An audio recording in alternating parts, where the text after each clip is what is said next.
Hi everyone, long time no vlog. Of course, like as soon as I start getting all this stuff set up, it's like hot flash central. Um, oh boy. So, I'm Jen. I haven't vlogged in a bit and I've been delayed with putting up vlogs that I've done. So they're not really like real time, but hopefully this one will be. So yesterday, guess where I went yesterday? I went to see Duran in concert yesterday. This vlog is like dedicated to Simon Le Bon, I'll say, because even though John Taylor is my favorite, this nasty, mean old funk that I've been in for many, many, many months was broken yesterday in a good way. And I wanted to share that with all of you because I know that I've not been the easiest person to be around. I haven't had a lot of happy or sad. I've been not even punchy. Usually I get kind of like aggressive. I don't know if that's the right word. Before my Luprons, and the last two Luprons, I haven't been that way. So it's been really weird, but I kind of feel like nothing. It's like being numb. And I was having a very hard time finding joy in things that normally would give me joy. So I just stopped like caring and looking, and I'm like, whatever. I'm like tired of trying to hyper-analyze, like, where am I in the 25,000 steps of healing from like a cancer diagnosis. So, and part of that is that, like, obviously letting certain things go, like finding adequate lighting for my vlog. But, you'll notice my picture behind me was in my old apartment. If you're just catching or just joining us, my apartment was flooded out 7 months ago. And I had to abruptly move a week after my second breast reconstruction. Not part of life's plan, which is why I bring up the Simon Le Bon thing. And I have lyrics I want to share with you at the end. I'm not a singer by far. It's hard to read lyrics without singing along with them anyway. But what changed? I have wanted to see Duran in concert probably since like 1983-ish or so is what I was like this big fan, and I had one of those I think they were plastic bubble purses, and I had like my Duran pins all over the bubble purse, and I used to write the answers. I stink at science, and I used to write don't do this, boys and girls, if your kids are watching. I don't know why kids would watch this. I used to write the answers for like science definitions and things underneath the buttons. Like, I sucked at biology, which is just so ironic now. Anyhow, and I never got caught. I was pretty quiet in school, so I don't think anyone thought like otherwise, but it did kind of mess up my purse to have ink written all over them. But anyhow, yeah, so a couple of things going on, and then I'll get to the concert. So, I bring up that painting because that was in my old apartment, and I really didn't want to get rid of it because it's like a real painting, like it's got dimension to it and stuff, and I invested in that. And then I hung it up. There are some, I don't know if they're cracks yet, it looks like they're going to be, and it just breaks my heart because I'm like, you know, I just bought it a few years ago, and I was like, oh, I can finally invest in some art, and I bought it, and then it was in my room, so it was sitting in like a super humid environment for a long time, which is not good when you have artwork on canvas. And then I got a cold about, I don't remember even if I vlogged since then, but I had gotten a cold, it seems like over 2 weeks ago now. Just a regular cold, not COVID, not anything related to any of this trauma at all. And it was strange because I haven't gotten like a regular old cold in a really long time. No fever, just like coughing, sneezing, you know, like just a regular cold. And it was just odd because I'm like, I haven't felt sick like from just normal germs in so long. It's gotta be before the pandemic, 3 years. It's kind of crazy. And then it didn't go away. My voice was still somewhat scratchy. My eyes are itchy. There's an allergy component. And unfortunately, I'm not sure if that's from like pet allergies, or I've been unpacking my old photo albums and stuff in my books. And I know that some of my books started growing mold already, and I had to get rid of them, which just was really hard. The pictures I'm not getting rid of, and obviously if it causes more of a problem, I'll have to reconsider. All right, why do I bring all that stuff up? As I've gotten older, it's easier to let go of those kinds of things. Like, yes, pictures are great and they're memories, and it's the past. It's great to have record of the past, but I'm not gonna be sneezing all the time to hold on to memories of the past.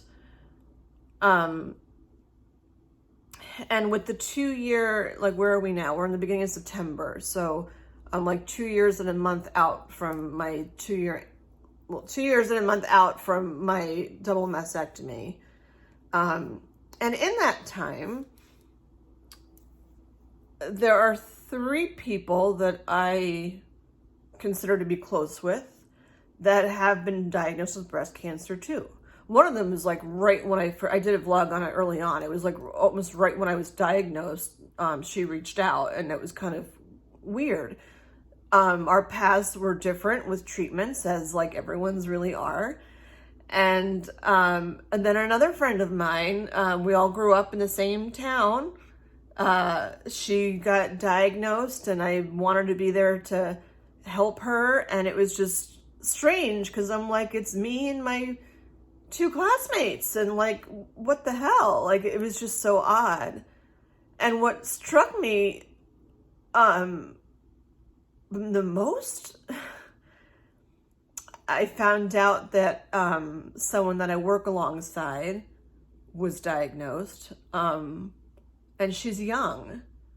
And it was just a very strange transition when she was diagnosed, because the first things that pop into my head is, well, what did I need at that point? And everyone's journey is so different. You don't know what people are gonna need, and you can throw yourself out there to be of help to others, and some people want to hear your 2 cents, and others are like, no, I'm good, and I respect that. But this last one was different, and I guess because when I was diagnosed, she and her company were the first people to send me flowers. And I was surprised. Like, I thought they were from work or something. She doesn't like work right where I work. It's kind of like a indirect colleague, if that makes any sense. And it was just, I don't know. I've never even met her in real life. We only ever talk on the phone. And it just really hit.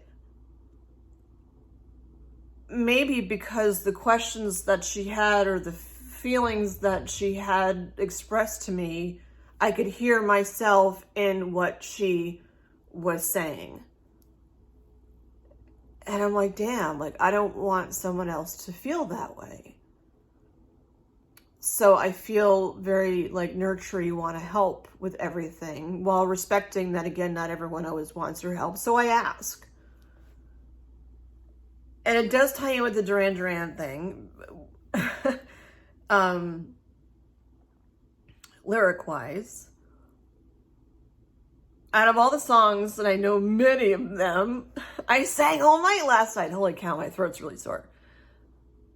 Ordinary World is not one of my favorite Duran songs. I usually actually fast forward it when it comes on. Keep in mind that most of the songs that I like in general aren't because of the lyrics, it's because of the beat and the music. I don't tend to, I'm a math person, not an English person. I tend to not really focus on what the lyrics are at all. And it's funny because at the age of 51, when I finally went in 2023 to a Duran concert, I was so much more aware of what the lyrics were, because I was trying to make sure that I wasn't saying them wrong for the past 40 years, or whatever it's been. And at the concert yesterday, Simon, had given a little intro before performing the song, saying, like, when life takes unexpected turns and doesn't end up being the way that you plan it to be. And he dedicated the song to the people in Ukraine. I kind of internalized the song for my journey. And as much as I'll get to the physical part of me dancing all night and all that, because that was a major change clearly in my being of Jen post-cancer, I internalized a lot of listening to the lyrics of that song, ignoring actually the beat, which is strange. That's the opposite of usually what I do. And listening to the lyrics about what he was saying, because I'm like, my whole life for the past 2 years has been like doctor's appointments and tests and stick me with a needle and do I have cancer someplace else? And like, once you have the C word, it's just like, you're never the same.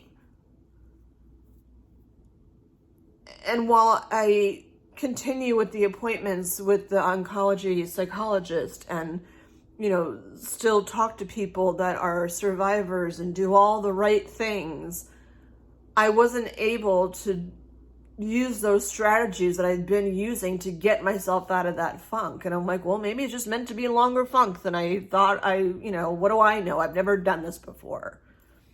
So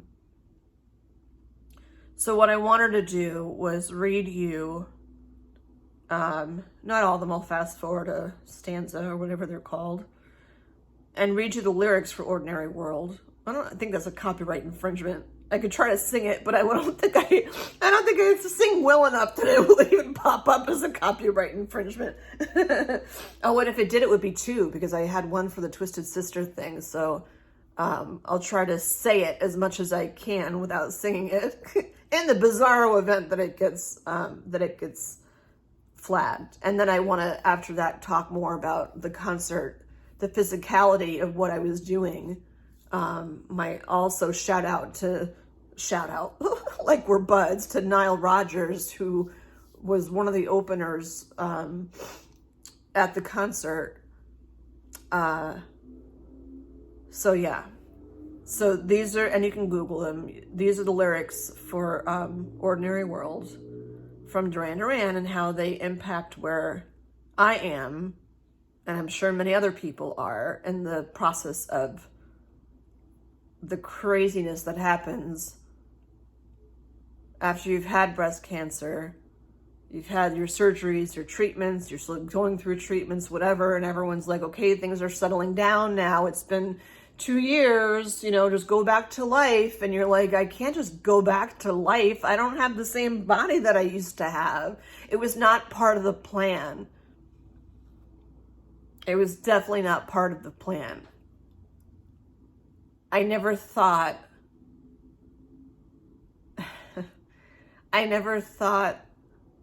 that when I actually saw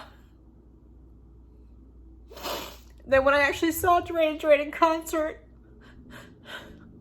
that it wouldn't be my same body that was like physically going there. Like a 13-year-old Jen is like, oh, when am I going to see them in concert? Because I was such a big fan, or am such a big fan. And I'm there, and I'm like, I have implants. Because I had to have my boobs chopped off because cancer tried to kill me.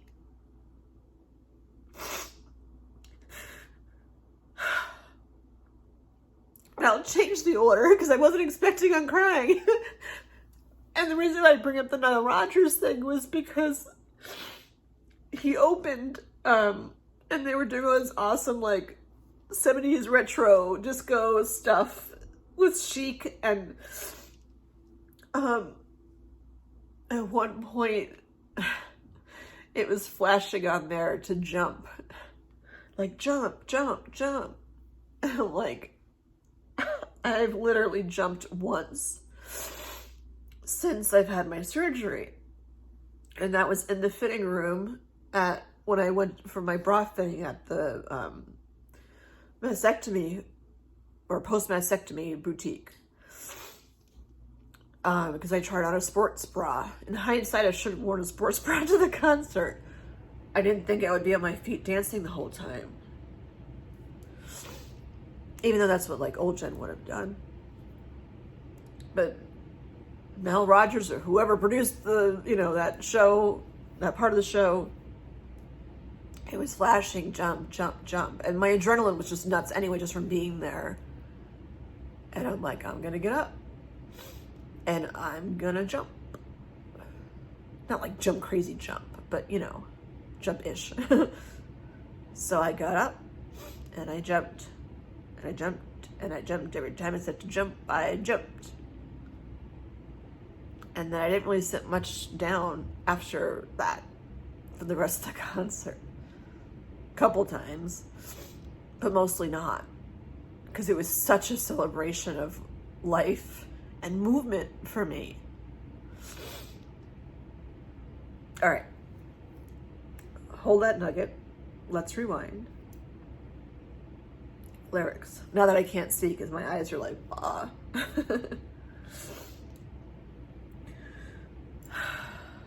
I hate the new normal expression, by the way. I just hate it. And I get that that's like what you're supposed to do, but I just don't like it. It seems so cliche when people say that, especially after the pandemic.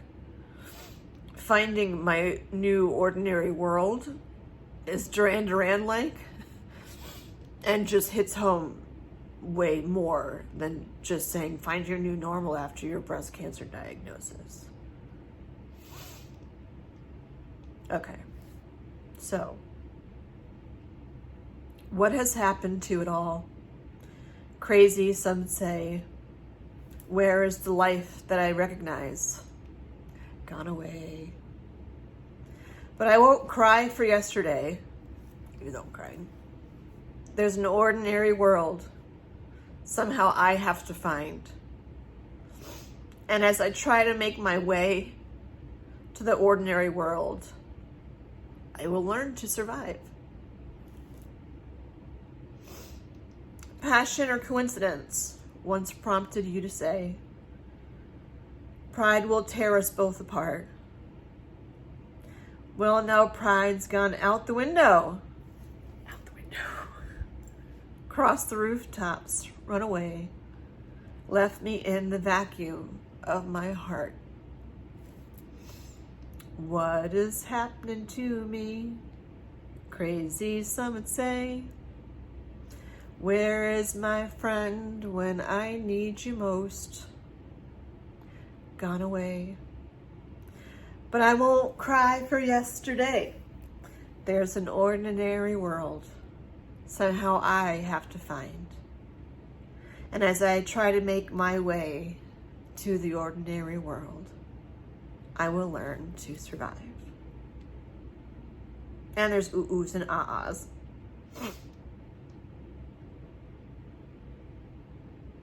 Papers in the roadside tell of suffering and grief. Fear today, forgot tomorrow. Ooh, here, beside the news of holy war and holy need, ours is just a little sorrowed talk. This is our sorrowed talk. And I don't cry for yesterday. There's an ordinary world somehow I have to find. And as I try to make my way to the ordinary world, I will learn to survive.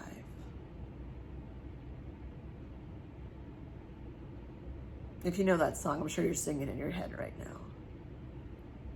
And in case Simon Le Bon's watching, because I'm sure he didn't expect when he wrote the lyrics that it would be about, or not about, that I would take it as being about someone who's gone through the breast cancer process, that's the wrong word, journey. I mean, the first part I didn't read was like, it came in from a rainy Thursday on the avenue. I don't even remember what day it was, a Friday. I don't know. Like when I was actually diagnosed. But yeah, what's happened? What has happened to it all? What the fuck happened? Like what happened? And it's crazy when you think you're in the best health that you were in, and all of a sudden, like, this is what happens. Where's the life that I recognized? I didn't recognize this life, and that life had gone away. And I do cry, clearly, if you've seen these vlogs and just watched 40 seconds ago. I do cry. I have cried. I think it's healthy to cry, to let it all out. And that new ordinary world, I'm the one who has to find that. And it looks so different from what I've led. What I expect to have happen, like, that's just not reality. It's what you're creating. And I will learn to survive. I'm here. People become really strong, whether they intend to or not, when you're faced with whatever kind of shit you're going through. And even like people starting off with a diagnosis, they're like, how am I going to do this? How am I going to do this? I didn't know how I was going to do this. Like, how do I do this as a single mom? How do I do this, as like not having family here to support me? And like the friends part, wherever that was, the gone away part. Where's my friend when I need you most? There were some friends when I needed them most. And they had gone away. And I can't cry about that for yesterday because that happened, and I can't change other people. I can only change my response to stuff in order to create this new ordinary world that I am finding. And it was funny about ours was just a little sorrow talk. There's a lot of sorrow in my vlogs, I think. Maybe you find them humorous. I don't know. I know I use sarcasm a lot. But I feel like my sorrow talks are my vlogs.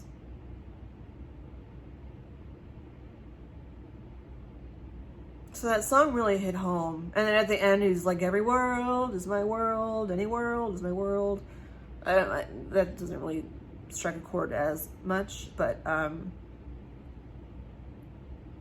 well, I don't feel like anything is available to me just yet because I'm still like healing through all this stuff. So it's funny because out of all songs, and I'm like, I'm not a huge fan of that song. And meanwhile, the lyrics are like, yeah, like what the fuck just happened to it all? Crazy, some would say. Where is my friend when I need you most? Gone away. And life just looks different now. Or not just, life looks different now. I need to buy more lamps, obviously, because my apartment's so dark. And what's interesting too with this like Duran thing and finding my new world and all of that. So when I went there, like, have to get a concert or a t-shirt. That's just like what I do, or what many people do. When I was in 7th grade, I believe it was, I had to make a pillow for my home economics class, which they don't even think teach home ec anymore. And my pillow had the 2 D's on like that. Of course, I don't have it anymore.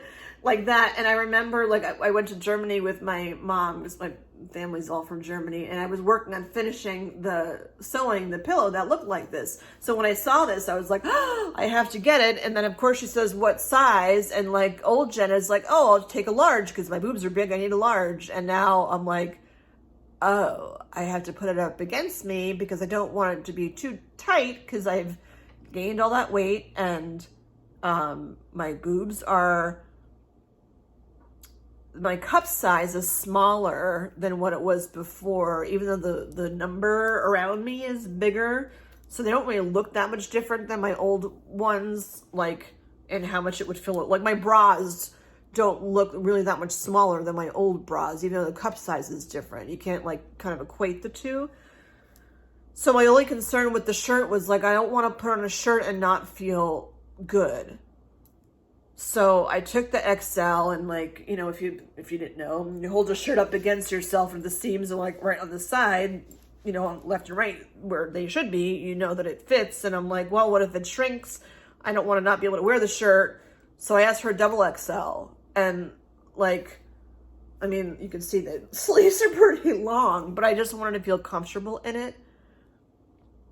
And it was like, going back to the song, pride goes out the window. Your pride goes out the window, across the rooftops, run away. I didn't run away, but my pride went out the rooftop, or out the window, across the rooftops. And I got the double XL. And I don't think of me as a double XL kind of person, because honestly, I don't think I've ever bought a shirt that was a double XL. So my pride definitely went out the window. But then I did get a regular XL for a concert, because this doesn't have the dates on the back. So, and I needed to have a shirt that had the concert dates on the back. So there's a lot yesterday. And it was at night. My meds were off by then. And I had a drink. For me, even having like a drink will, as soon as I have alcohol, my hot flashes start like in the first like 2 sips. Plus I was driving, so I wasn't like gonna have like a lot to drink, but I had a drink and it was super, super hot. Fortunately, the venue was pretty like room temperature. It was fine. But I brought a gabapentin just in case in my purse. Smart thing that I did, because I was worried that like, what if I'm so hot and so uncomfortable? And it was hot in there anyway, and I just like, or it wasn't hot, like I was hot, and I just like put my hair up, and I'm like, I don't really care that my hair's up. And even my hair, so like my hair has gotten really long since I started these vlogs, and I'm intentionally, it was like 100 degrees outside today, so it's a little bit nutso. I'm not even exaggerating, like it was 100 degrees outside. But when I was in college and felt like myself and like my fun self and my most confident self, my hair was long like this, and it was had body waves back then, but like it looked more like this kind of hair without the gray roots. I'm getting my roots done soon, but this kind of hair is like what I had when I was like younger and in the probably the most confident phase of my life. And then when I went to grad school, I chopped it all off, and I had a bob for like a long time, and then realized like I'm just not a bob kind of person.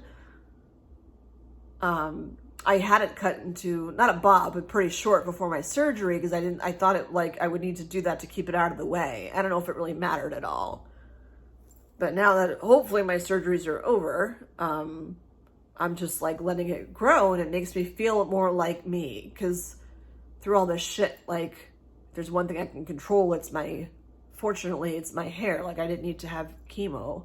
And not everyone that has chemo, by the way, loses their hair entirely. I don't know too much about it because I didn't have chemo. But I know people do cold capping in order to minimize hair loss with chemo, and some say that it works. So what I'll say about the concert is, like, even just seeing like this logo just brought me back to being younger. And those years were not the best of years back then too, for completely like different reasons. What's interesting is and I think I vlogged about this, I watched The C Word, which is it's a movie. I think I watched on Amazon Prime or Amazon Video or something, or Prime Video. And they said that, like, it sounds scary, like almost everyone, or if not everyone, has cancer cells in their body someplace. It's just that, like, your body's natural defenses kill them off or fight them enough that it's not like an issue. It's when they grow out of control that it becomes an issue.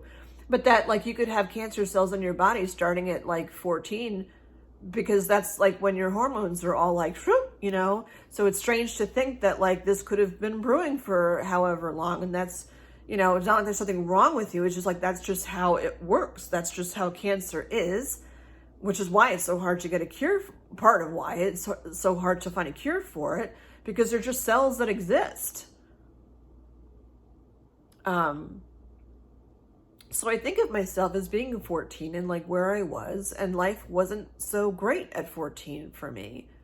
And I think back then, like, how much my life has changed since I was 14. And I hear these songs, like I had memorized lyrics to Duran songs, like, you know, when I was that young, and it stays in my head, which was awesome because of all the brain fog and shit that's been going on from the kidney stone and meds and cancer craze and all of that. You feel like dumb when you forget stuff, and it's just so interesting. Granted, it's long-term memory, but I like knew most of the lyrics from like forever ago, which was kind of cool. And I remember all of them like I was 14 again. So I freaking belted it last night. I'm like, I don't care if I'm out of tune. I don't really give a crap. I wore sensible shoes because I knew I was going to be on my feet and walking a lot and stuff. And like I put things in place. Like I wore the practical shoes. I wore somewhat of a compression of a sock. I brought the gabapentin with me. I don't even know what else I did. Timed out my bathroom breaks, I guess. Knew to stop with one drink because the hot flashes just would have been out of control. And I actually didn't even need to take the gabapentin because, I mean, it's not good to take that with alcohol anyway. But I was just reflecting on, like, you know, life for middle schoolers is often not the best timing of their lives. And I think of like how much changed for me once I hit like my later years in high school. And you think that life is just like shit when many people, when they're in that middle school age range. But it doesn't always stay that way because things change. And some are because you chose to change them, and some are just external things that are changed. But that new world that you have when things do get better, you can't really see that back when things suck so badly. Which is why, again, that Ordinary World song stuck in my head. That like when I was 14 and had my big ass glasses on and like just was not the hottest of chicks in my opinion. Like I would never have pictured myself, 4 years later, 3 years later, being on like, you know, kick line and having big pom-poms and a tight sweater where people would compliment me on my boobs and my well, I can't really see the cleavage too much, but, you know, saddle shoes, like the whole nine. I wouldn't have seen myself like that back when I was 14.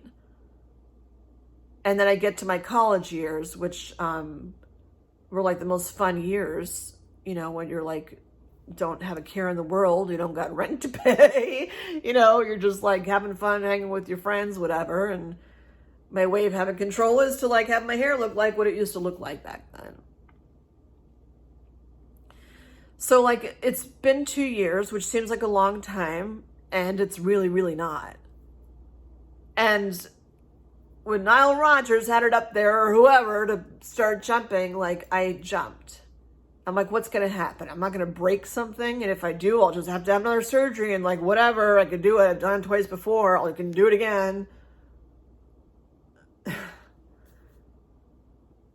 And then like when they came on, I'm just like, I didn't care what anyone else around me was doing. I didn't look around like, oh, am I blocking this guy's view? I'm like, I don't give a flying fuck. I'm going to get up and I'm going to dance. And I haven't danced since my surgery. And last night I danced for, gosh, well over 2 hours. Did it feel weird? I'm not going to lie, it felt weird. When I sat in my seat, I was very aware of like my sides and like the woman next, like my friend was on one side, but the woman next to me, I didn't want her banging into my boob. So I just kept weirdly just like kind of putting my arm over to protect my boob. I don't know, like, was she going to hit it? I don't know, but that's just what I was doing. But then when I was up and I was dancing, at first I didn't move my arms much because I'm like, oh yeah, I can't really move my boobs because I'm like protecting them and go just like dancing from like, you know, the waist down. And while I was doing that, I'm like realizing that like, oh, I'm using my core. And I was like, I really should get back to Zumba because I forget how much it was fun. And I didn't think I had the endurance to do it, but I had, again, it was an adrenaline rush, but I had the endurance to be able to do it last night. And there were points where, you know, they're like, put your arms up, and just the ability to do this. Like, you can rewind, you people saw, I was unable to do this, and most people, or I think all people, are not after a double mastectomy. So you're putting your arms up like this, like during the concert, like, woo! And I was like, I'm so happy that I can do this. And granted, even now when I do this, I can feel my boobs move up. Granted, they could just be sore from yesterday's all jumping. But I'm putting my arms, like, you know, doing the thing. And everybody else, you know, was doing that too. And I'm part of the flow. And some people are going the wrong direction, but that's okay. And I'm like, after my surgery, I couldn't do that. I couldn't reach my arms up. But I could last night. And I did. And there were some times still where I felt like that gummy feeling up here, like under my armpit, which I imagine is scar tissue from the lymph nodes, of why I still feel that sometimes. I'm like, oh, maybe I should go back to PT and have it massaged out or something. I don't know. Like, I did notice that after a while, so I just put my arm back down again. But didn't stop my waist from moving, you know, and I'm like, hey, maybe I'll lose some pounds doing this, you know. I did like 9,000 steps last night just from the concert, just from moving. And like, yeah, adrenaline was definitely, you know, kicked in, but I didn't fall asleep. I sang as best I could. And I moved and I jumped and I did normal Jen things with her body that I have not done in a long time. And I felt like me, and I'll loop back to those lyrics that, like, my old world that I could bring in, sure. I'm not going to cry about the parts that I don't have. I'm going to look at this new world where I can do this and know that, like, oh, that feels kind of funky. But yeah, it feels funky. You know why it feels funky? Because they took out all your freaking breast tissue and six lymph nodes all around here. And even to have that conversation while I'm looking at myself with the shirt on, it's just like weird. But that's my world. That happened to me. And I'm creating this new world. And this new apartment, that was crazy. Didn't see a flood happening, especially not a week after my surgery. And like, this is my new world here. The school year has started. I am tutoring a lot of kids this year. Working so many hours that, like, you're basically back to full-time work. Definitely a change. I could not do that before because I couldn't write. If you remember, I couldn't even like hold a pen right without being in pain after my original surgery. I still don't quite know what that was about, but I certainly didn't have the ability to be able to work full time because I couldn't like type on a computer and then write stuff with my hand. Like, I just couldn't. My arm wouldn't let me do that without being in like a ton of pain. And I did that today. I've been going, like, what was it going, 10 hours today or something before I got home? And I did.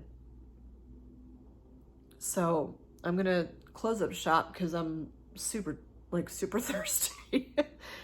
But yeah, I, wanted to come on and share my Duraniness. And if any of my Duran people are watching, Roger, John, Nick, Simon, and I don't know what the guitar player's name is now.